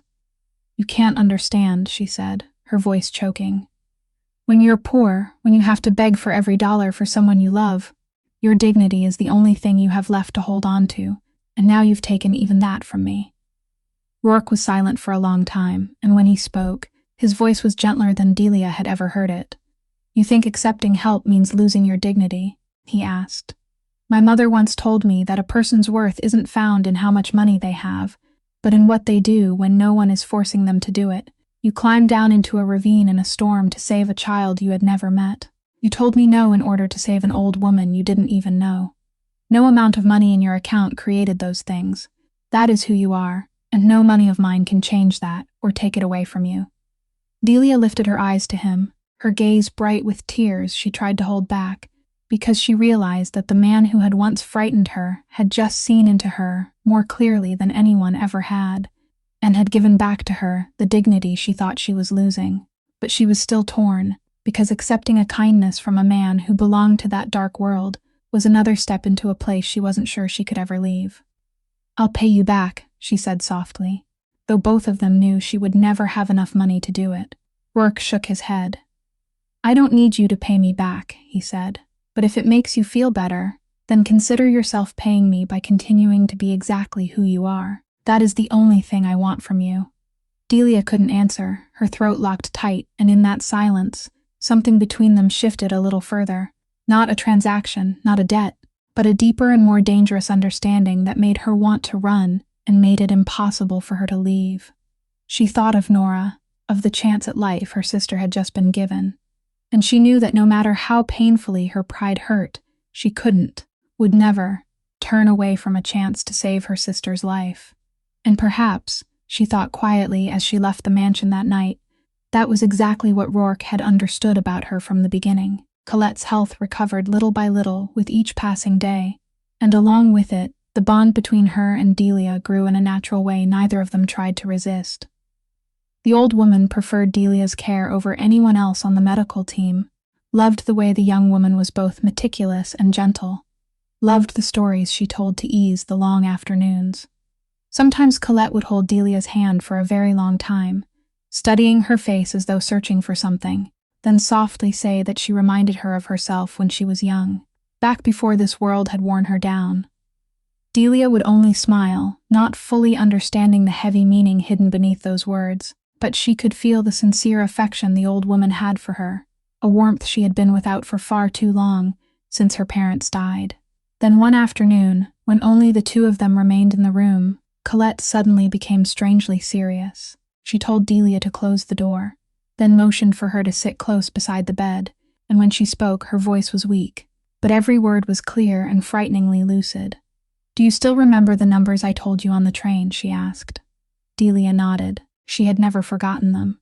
That string of numbers had rested quietly in her memory all this time like a heavy secret she didn't dare touch. Colette let out a soft sigh. "I know you've been wondering all along why an old stranger would entrust something so important to someone she had only just met on a train. I'll tell you, because you deserve to know what you've been pulled into." She paused to draw breath, her gaze drifting toward the window. "I've spent my whole life among people I couldn't trust," she said. "In my family's world, loyalty is the most expensive thing there is, and also the easiest thing to buy and sell. I learned very early that the most dangerous thing wasn't the enemy outside the gates, but the traitor sitting at your own dinner table, the person you call family." Delia listened, a chill running down her spine, because she was beginning to understand what the old woman meant. "There is something I've kept for many years," Colette continued, "something that could protect my son or destroy him, depending on whose hands it falls into. I always knew there would come a day when someone would come to take it. And I always knew that when that day came, I wouldn't be able to trust anyone in the house, wouldn't be able to hand it to any trusted person, because I have long suspected that the most poisonous snake is coiled right inside my own family." Delia tightened her hold on the woman's hand. "You think someone in the house was behind what happened on the train?" she asked softly. Colette didn't answer directly. She only closed her eyes for a moment, then opened them again, and in those gray eyes was an entire sea of suspicion she had carried for far too long. "I have no proof," she said, "only the instinct of an old woman who has survived too many winters. But I know one thing.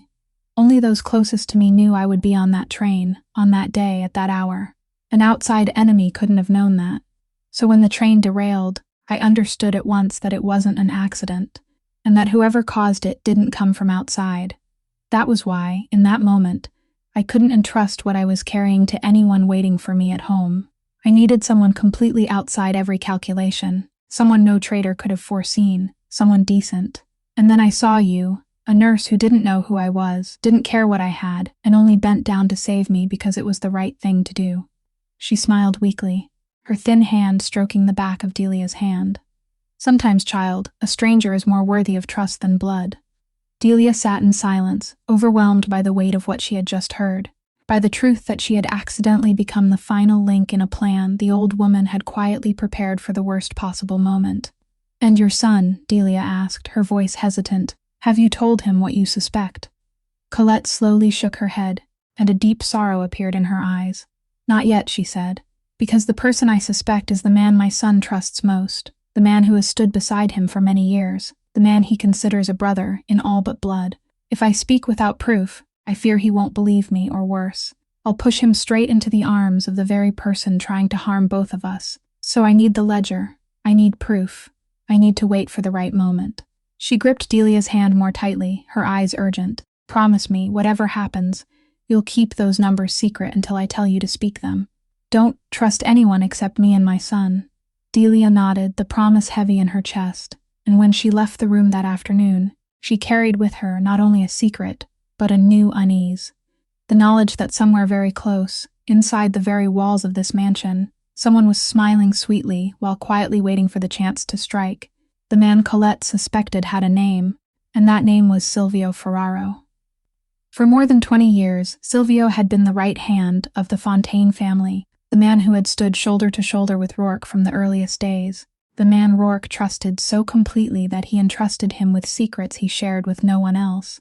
Silvio was nearly a decade older than Rourke, calm, devoted, always standing behind him with a humble smile, and that perfect mask of loyalty had hidden a quietly burning ambition for all those years. He had grown tired of forever being the man in second place, tired of building an entire empire with his own sweat and blood, only to bow his head before someone younger, simply because he carried the Fontaine name. And Silvio knew that as long as Colette was alive, as long as the ledger recording every sin of the family remained in her hands, he would never take absolute power.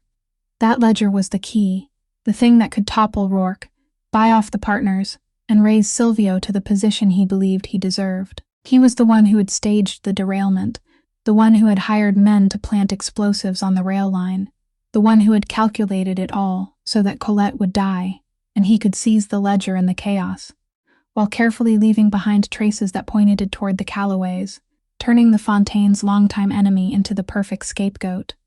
But that seemingly perfect plan had run into one variable no calculation could have foreseen: a poor nurse named Delia Ward, who had wrested Colette from death's hands and unknowingly become the final hiding place of the secret Silvio craved. When his men reported back that the old woman was still alive, and that the last person beside her had been that nurse, Silvio understood at once where the ledger, or the key leading to it, now rested. And he understood something else as well, that his time was running out, because Rourke was investigating relentlessly, and it was only a matter of time before the traces he had left behind began pointing back toward him. He had to act, quickly and decisively, and he knew exactly where the nurse's weakness lay. One evening, when Delia had just finished her shift and gone to the hospital to visit Nora, she stepped into the room and found the bed empty. Her heart clenched at once. She asked the nurses, asked security, and no one knew where Nora had gone. The girl had been there less than an hour earlier. Then Delia's phone vibrated, an unknown number, and when she answered, a man's voice, calm and chilly polite, sounded from the other end of the line. "Miss Ward." The voice said, "I believe you're looking for your sister." The blood in Delia's body froze. "Who are you?" she hissed. "What have you done to her?" The voice on the other end remained calm, almost gentle, and that calm was what made it terrifying. "Your sister is safe, for now," the man said. "She doesn't even know where she is. She only thinks she's been transferred to a new treatment facility. Whether she remains safe depends entirely on you." Delia leaned against the corridor wall to keep from collapsing, her mind spinning, but even through her panic, the sharpened instinct of someone trained in emergency work forced her to think. "What do you want?" she asked, struggling to steady her voice. "The numbers," the man replied without hesitation. "Colette Fontaine gave you a string of numbers on the train. I need them. Give them to me, and your sister will be returned to you unharmed. But if you tell Rourke Fontaine, or anyone else, then I'm afraid the kidney transplant waiting list won't mean anything for the girl anymore." Delia squeezed her eyes shut, horror rising in her throat, because in that moment she understood everything. This man knew about the numbers. This man knew about the transplant list, information only someone very close to Rourke could have had. This man wasn't one of Calloway's people somewhere far away, but the very poisonous snake Colette had warned her about, the traitor coiled inside the heart of the Fontaine family. The old woman's words echoed in her mind: "The man my son trusts most, the man he considers a brother in all but blood." Delia opened her eyes, and though her whole body was trembling, her voice when she spoke was unexpectedly steady. "I need proof my sister is alive," she said. The other end was silent for a moment. Then a message appeared, a short video showing Nora asleep in an unfamiliar room, her face peaceful, knowing nothing. Delia bit down on her lip until she tasted blood. "Good," the man said. "Now you know I'm not joking. You have 24 hours to bring me the numbers. I'll contact you again. And Miss Ward, remember this, one word to Rourke and the girl dies." The line went dead. Delia stood rooted in the empty hospital corridor, the phone trembling in her hand, and she understood that she had just been pushed into the most desperate position of her life, trapped between her promise to Colette and the life of the sister, who was all she had left, torn between a hidden traitor and the only man who could save her, who was also the one person she had been forbidden to ask for help. All through that sleepless night, Delia sat in her small apartment, tormented by the string of numbers in her head and her sister's life in the hands of the enemy, and as she turned every detail over and over in search of a way out, an old question suddenly returned to haunt her, a question she had never had time to think about amid the chaos of the past few days. Why had she been on that train? She pulled out her old laptop and opened the interview invitation email from the private clinic up in the mountains. The high-paying job she had placed so much hope in, the only reason she had set foot on the doomed Northline Nine. She read every line again, and this time, with everything she now knew, details she had overlooked before suddenly appeared full of suspicion. She searched the clinic's name online, and her heart slowly went cold when the results came back almost empty. A bare website that had clearly been newly created, no real address, no working phone number, not a single record for any of the doctors listed. She called the phone number in the invitation, and an automated operator's voice told her the number didn't exist. She called the hospital the clinic was supposed to be affiliated with, and they told her they had never heard of that name. Delia sat frozen in front of the screen, and the horrifying truth slowly revealed itself, cold and undeniable. That interview had never been real. The dream job she had clung to like a life raft for Nora had only been a trap, an elaborate setup, a fake invitation sent to exactly one emergency nurse desperate for money, designed to place her on that very train, on that very day. She had not happened to be on the Northline Nine by chance. She had been placed there. Delia felt the whole world around her sway as she tried to understand what this meant. The person who had staged the derailment had not only planned to kill Colette, but had also planted pieces on the train. Innocent people chosen to serve some purpose they themselves knew nothing about. Perhaps she had been chosen as a harmless witness, a disposable pawn, someone who could be blamed or used afterward. She couldn't know for certain, but she understood one thing, that everything in her life that had seemed random over the past few weeks had in fact been arranged in advance by an invisible hand. The next morning, unable to bear it alone any longer, and understanding that the warning not to tell Rourke was itself proof of how much the kidnapper feared him, Delia made a reckless decision. She went to Rourke, but she didn't speak of Nora, not yet daring to, and only showed him the fake interview invitation and what she had just discovered. Rourke read it, and Delia saw his face harden piece by piece, saw a flash of cold understanding ignite in those dark eyes. He remained silent for a long time, then said, almost to himself, he calculated everything. Delia didn't understand. Who? She asked. Rourke didn't answer directly, but inside his mind, the final pieces were falling into place, forming a picture so ruthless and intricate that even he felt a chill at the precision of it. The person behind all of this had not simply planted explosives and framed Calloway. He had calculated in advance that Rourke's mother might survive, and had prepared even for that possibility by making sure there would be people on the train he could control, pieces placed exactly where he needed them, so he could later trace them, manipulate them, or sacrifice them. This was not the plan of a reckless man, but of a mind that had been planning for months, someone who understood every corner of the Fontaine empire, someone close enough to know both his mother's schedule and the way everything operated. But even that scheming mind had made one single mistake, one thing outside all of his perfect calculations. He had chosen Delia as a harmless pawn, a desperate young woman easy to control, never knowing that she was an emergency nurse. He couldn't have foreseen that the very piece he had placed on the train to serve his scheme would be the one to save the target he wanted dead, the one to wrest Colette from death's hands with her bare hands. The one variable he had failed to anticipate had overturned the entire game. Rourke lifted his eyes to Delia, and for the first time there was something in his gaze, almost like astonishment, mixed with a tenderness he had never allowed himself to show. "You were put on that train to be a pawn," he said softly, "but you became the one person he couldn't control." Delia stood there, stunned beneath the weight of two truths pressing down on her shoulders, that her whole life had been manipulated by a hidden enemy, and that at this very moment, her sister was in that enemy's hands. While she still hadn't dared to tell the man standing before her, In the end, Delia couldn't keep the secret any longer, and she broke down and told Rourke everything, about the phone call, about Nora being kidnapped, about the 24 hours counting down, about the threat if she told him. She had thought he would be angry because she had kept it from him, but instead, Rourke's face only hardened into a frightening calm, the calm of a hunter who had just realized his prey had made a fatal mistake. The fact that he used the transplant list to threaten you is exactly what exposed him, he said. Only a very small number of people knew I arranged that for your sister, and I know every one of them by name. In Rourke's mind, everything was now clear, and the name that surfaced made his chest tighten with the pain of betrayal.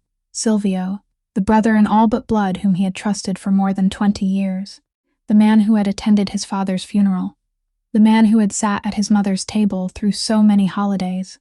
The truth was so bitter that for one moment, Rourke almost couldn't breathe. But he had learned from the woman standing before him that there were moments when a person had to lock away pain in order to do what had to be done. But he didn't let emotion take over, because Nora's life was hanging by a thread. Instead of raging and trying to attack, Rourke did the one thing a schemer like Silvio would not expect. He let Delia continue the exchange as though she were acting alone, turning the enemy's trap into his own. When Silvio called again and set the meeting place to exchange the numbers, an abandoned warehouse in the old harbor district, Delia agreed to come alone exactly as he demanded. But this time she was no longer a passive pawn.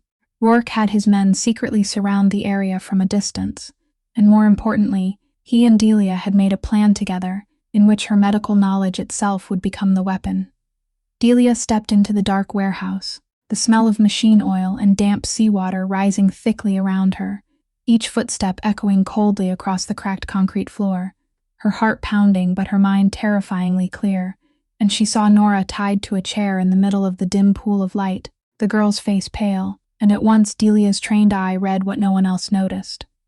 Nora was in danger, her skin ashen, her breathing shallow and quick, the signs of a crisis brought on by missing dialysis for several days. Silvio stepped out of the shadows, still wearing that false, composed smile, his hand extended, demanding the numbers. But instead of panicking, Delia did something that made him pause. She spoke in the cold, certain voice of a nurse making a diagnosis, telling him that her sister was going into acute hyperkalemia because of kidney failure, that if she wasn't treated within the next few minutes, her heart would stop, and then the numbers in Delia's head would become meaningless because she would have no reason left to cooperate. It wasn't a lie but medical truth, and that very truth overturned the board. Silvio, who needed Nora alive in order to control Delia, was forced to let her near her sister. Delia knelt beside Nora, and while pretending to examine her, she did what she did best, soothing the girl with a secret squeeze of her hand as a signal, assessing the situation and buying time, each passing second another second for Rourke's men to move closer. She loudly demanded that Silvio bring water and anything that could help lower potassium, turning her real fear for her sister into the perfect performance to stretch out the time. And Silvio, suspicious though he was, still had to give in little by little because he couldn't let the hostage die. She counted every beat in her head, knowing that Rourke's men needed about 1 more minute to get into position, and she drew out every movement, every sentence, turning the careful slowness of a cautious nurse into a curtain for the plan.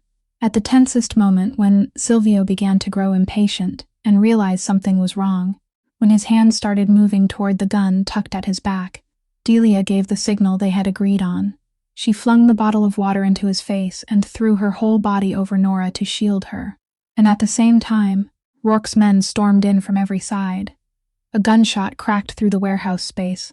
Then came the sounds of struggling, shouting, and amid all that chaos, Delia didn't shrink back. She immediately shifted into emergency mode, one hand shielding her sister, the other already treating Nora right there with whatever she had. When the gun smoke cleared, Silvio had been restrained by Rourke's men, forced to his knees on the warehouse floor, his composed mask finally shattered into the hatred of a defeated man. Rourke stepped forward and stood before the man who had betrayed him, and in that moment, Delia saw in his eyes not the rage she had feared, but the deep pain of a man who had just lost someone he had once believed was his brother. But he didn't strike him, didn't let anger turn him into the thing Delia had taught him to see as wrong. He only ordered that Silvio be kept alive, because he needed him for something more important than revenge. Delia, meanwhile, had stabilized Nora, and when the ambulance Rourke had called came racing into the harbor district, she held her gasping but still living sister tightly in her arms, her tears finally breaking free, after so many days of holding them back, not the tears of weakness, but of someone who had just used her own hands and her own mind to win back the person she loved from the hands of the devil. The full truth was finally laid bare the following evening, in Rourke's own study at the Fontaine mansion, where Silvio was escorted in with his hands bound, the false calm he had worn for so long completely gone. But the person who truly broke him was not Rourke. It was Colette. The old woman, now strong enough to leave her sickbed, entered the room with Delia's help, and in her hand was the very thing Silvio had risked nearly 100 lives to obtain. Because the string of numbers Colette had whispered to Delia on the train had never been the ledger itself, but the key to a safety deposit box hidden in a bank known only to her, the place where the true ledger had been kept. While everyone else had been consumed with rescuing Nora, Rourke had secretly sent his men to that bank, used the numbers Delia provided to open the box, and brought the ledger back. It was the very move Colette had planned from the moment she whispered into the ear of a strange nurse inside that tilted train car, the precaution of a woman who had survived an entire lifetime among people waiting to betray her, and now it had worked exactly as she had hoped. Now Colette placed it on the desk, an old, thick, leather-bound ledger, and turned its pages one by one in front of Silvio, reading aloud what was written there.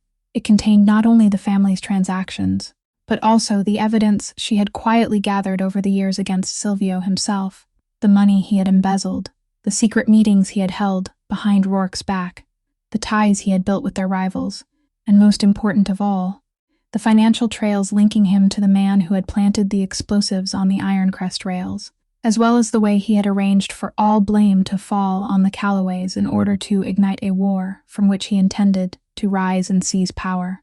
Every page she turned was another piece of the betrayal, and every written word tightened the noose around his neck. "I suspected you years ago, Silvio," Colette said, her voice trembling but made of steel, "and that is why I never kept this ledger anywhere you could reach.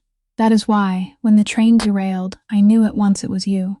And that is why I gave the key to the one person you could never expect, never buy, never touch." Silvio lifted his head, his face twisted with hatred and bitterness, and for the first time he revealed the man he truly was. He hissed that he had given his whole life to this family, had bled to build this empire, only to remain forever the man behind the throne, forever forced to bow before a child with the Fontaine name for no reason but blood. Rourke stepped forward and stood facing the man who had once been his brother, and in that moment the entire room seemed to hold its breath, because everyone there knew that in their world, a betrayal like this had only one price. Delia stood beside Colette, one hand supporting the old woman as she trembled with exhaustion, her heart tightening, because she understood that this was the moment that would decide who Rourke truly was, the moment when he would choose what kind of man he would become. She had seen him ruthless on the mountain. She had seen him gentle beside his mother's bed, and now she was about to learn which man inside him would win. She looked at him, and she saw the battle taking place in those dark eyes, the fury of a betrayed man struggling against something new that the past weeks had planted inside him. For years, Rourke had answered every betrayal the same way, coldly and decisively, and no one in that room would have been surprised if he did so again. But he did not. He stood there for a long time, looking at Silvio, then turned his head and looked at Delia, at the woman who had taught him that a person's worth did not lie in how much they could destroy, but in what they chose to save. "I am turning you over to the law," Rourke finally said, his voice low and cold but steady, and the words stunned the room, because it was something unheard of in the world of the Fontaine family. He did not kill Silvio, did not bury him the way the underworld always did. Instead, he would hand over all the evidence, even the evidence that could implicate himself, to the authorities, so Silvio would answer before true justice for the assassination that had taken so many innocent lives on that train. It was a dangerous decision, one that could shake his entire empire, but it was also the first decision of his life made not through cruelty, but through something he had long believed he had lost: conscience. Silvio was taken away, his cries of hatred fading until they disappeared behind the door, and in the silence that remained, Colette placed a hand on her son's shoulder, her eyes shining with a pride she had never had the chance to express. "Your father built this empire with blood," she said softly, "but today, for the first time, I have seen you become greater than it." Rourke did not answer. He only looked for Delia, and in that gaze there was a silent question, an admission that she, the poor nurse who had entered his life on a rainy night in the mountains, was the one who had changed him. Delia looked back at him, and for the first time she no longer saw a terrifying boss, but only a man standing at a crossroads, choosing to step toward the light, and her heart, no matter how long she had tried to hold it back, finally softened toward him. The months that followed passed like a long winter, slowly melting into spring. Rourke's voluntary handover of evidence to the authorities sent shockwaves through both the underworld and the law enforcement world. And though it brought countless legal complications, investigations, and long nights in lawyers' offices, it also opened up something Rourke had never dared to imagine, a way out. He began the slow and dangerous process of transition, dismantling each dark link in his empire, turning the harbors and construction companies that had once served as fronts for illegal activity into genuinely legitimate businesses. It was not a clean, perfect redemption from a fairy tale, because the past could not be erased and its price still had to be paid, but it was a true beginning, a man finally choosing to build instead of destroy. There were nights when he sat for a long time by the window, looking down at the harbor he was washing clean step by step, and he knew the road ahead would be long and far from easy, that there were still people in the dark, waiting for him to stumble. But for the first time in his life, he felt himself moving forward for a reason other than power. Meanwhile, the miracle Delia had prayed for through so many years finally arrived. Thanks to being placed on the priority list and receiving the best medical care, Nora found a matching kidney, and the transplant was successful. Delia stood outside the operating room for hours, her hands clenched tightly together, and when the doctor came out with a smile and a nod, she collapsed into a chair and cried, the tears of a burden finally being set down after all those years. Nora recovered day by day, color slowly returning to her cheeks, and she began talking about future plans she had never dared to dream of before, about returning to school, about the places she wanted to go. And for the first time in a very long time, Delia was able to watch her sister smile without the fear of loss hanging over them, able to sleep through an entire night without jolting awake at the sound of a phone call carrying terrible news. Then one late autumn afternoon, while Delia was on duty in the emergency department at Ashford Hospital, the receptionist came over and told her that someone wanted to see her in the lobby. Delia stepped out and stopped short.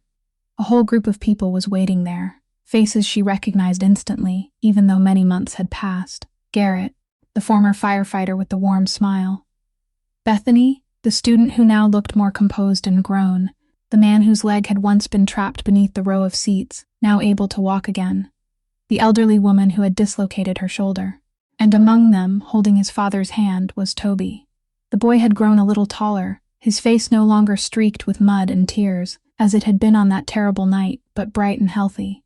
His father, the man Delia had treated at the bottom of the ravine, stepped forward, leaning on a cane but still standing on his own, and he took her hand, his voice thick with emotion.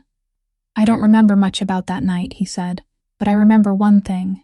When I woke up, my son was still sitting beside me, and he wasn't crying anymore, because someone had promised him I would be all right." Delia smiled, her throat tightening. The survivors had organized this meeting themselves. No press, no cameras. Only people who had gone through a night together, when the line between life and death had been thinner than ever. They had come to say the thank you they had not had the chance to say before, each person bringing a small story about how that night had changed them, about the loved ones they had been able to return to, about the things they no longer took for granted. Delia, who had always avoided attention, who always said she had only done the work of a nurse, stood among them not knowing what to say, feeling only a warmth in her chest she could not name. And Toby let go of his father's hand and stepped in front of her, both hands hiding something behind his back. The boy looked up at her with clear eyes, then held out a carefully folded piece of paper. "I drew this for you," he said softly. Delia knelt to his level, took the paper and opened it. It was a drawing made with colored pencils, the innocent lines of a 6-year-old child. A train, a mountain, tiny firefighters, and in the center, a woman in a nurse's uniform holding a boy's hand. Above it all was a bright yellow sun shining down, and underneath, in a child's uneven handwriting, were the words, "Everyone came home."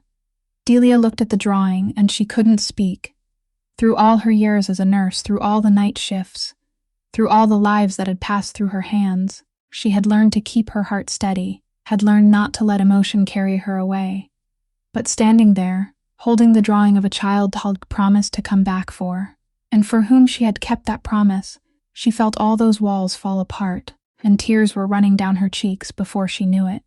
She pulled Toby into her arms, and the boy wrapped his small arms around her neck, whispering into her ear the same thing he had said at the bottom of the ravine that year. "You came back." "That's right," Delia whispered back, her voice choked with tears.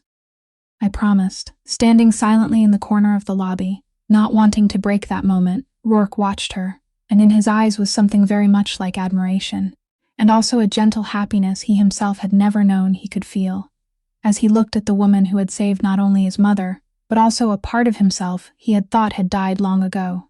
That spring, when Nora had fully recovered and the legal complications had gradually settled, Colette invited Delia to the mansion for dinner, not as a nurse and not as a guest, but as something much closer. The old woman was healthy again now, her steps still slow but her eyes bright and warm, and when Delia walked in, she took her hand and led her to sit beside her as though Delia had always belonged there. "You know," Colette said, her voice gentle, "I spent my whole life among people who always wanted something from me, and I had forgotten what it felt like to be cared for by someone without calculation, until the day you bent down beside me on that train. You saved my life when you didn't even know who I was, and you protected me when you had no reason to do so. To me, you're no longer a stranger, you're family." Then the old woman opened her palm, and inside it was a peppermint, exactly like the one she had placed in Delia's hand on that fateful morning inside the train car, when none of this had yet begun. Delia looked at the candy, and an entire circle closed inside her heart, from the moment a strange old woman had smiled at an exhausted nurse, to this moment, when two people who once had nothing in common were now bound to each other by a kind of kinship deeper than blood. She took the peppermint, and tears once again rolled down her face, but this time they were tears of belonging, the tears of someone who had finally found a home. As for Rourke, the affection between him and Delia had grown slowly through the months. Not a love that flared up in haste, but a bond built on the firmest foundation of all, respect. He respected her unshakable integrity, the dignity that even poverty couldn't buy, and she, in turn, had learned to see the real person beneath his icy armor, a man who knew how to love, knew how to regret, and knew how to choose to become better. They didn't need flowery words, didn't need grand promises, only the way he was always there whenever she needed him, the way she made him want to become a man his mother could be proud of. One evening, as the two of them stood together looking down at the harbor now cleared of its dark dealings, Rourke took her hand, and he didn't say much, only quietly told her that he had never imagined the worst rainy night of his life would bring him the best thing. And Delia leaned her head against his shoulder, understanding that they had walked through the darkness together to find the light. But no matter how much her life had changed, there was one thing in Delia that would never change. She still returned to the emergency department at Ashford Hospital, still put on her nurse's scrubs, still stepped into long night shifts to save the lives that fate placed in her hands. Because to her, whether in a hospital, on a bridge spanning a mountain ravine, or in the middle of a dangerous world, the work was always the same. Find the person who needed help most, keep herself calm, and never stop until every life had been given a chance. Only one thing was different. Now, when the emergency room doors opened and a new case was brought in, when she looked back, she was no longer alone, but had a family waiting for her to come home. Delia Ward's story reminds us of one simple yet profound truth, that the worth of a human being is never measured by the wealth or power they hold, but by the kindness they choose to give when no one forces them to, by the compassion they offer a stranger, by the promise they keep to a child in the middle of a storm. A poor nurse with holes in her shoes proved that even the most ordinary person can do extraordinary things, that compassion has the power to soften even the hardest hearts, and that when we treat every person with respect and love, we can light a flame even in the darkest places. If this story has touched your heart, please subscribe to our channel hit like and share it so we can listen together to more meaningful and captivating stories every day. How do you feel about Delia's story? What does it remind you of in your own life? Have you ever met a kind stranger who changed your life? Or have you ever been the light for someone when they needed it most? We would truly love to hear the sincere feelings from deep within your heart, so please leave a comment and share your own story. Thank you for taking the time to listen all the way to the very last lines. I wish everyone watching this video good health, a joyful and peaceful life, and days filled with love. Goodbye for now, and I'll see you again in the next videos.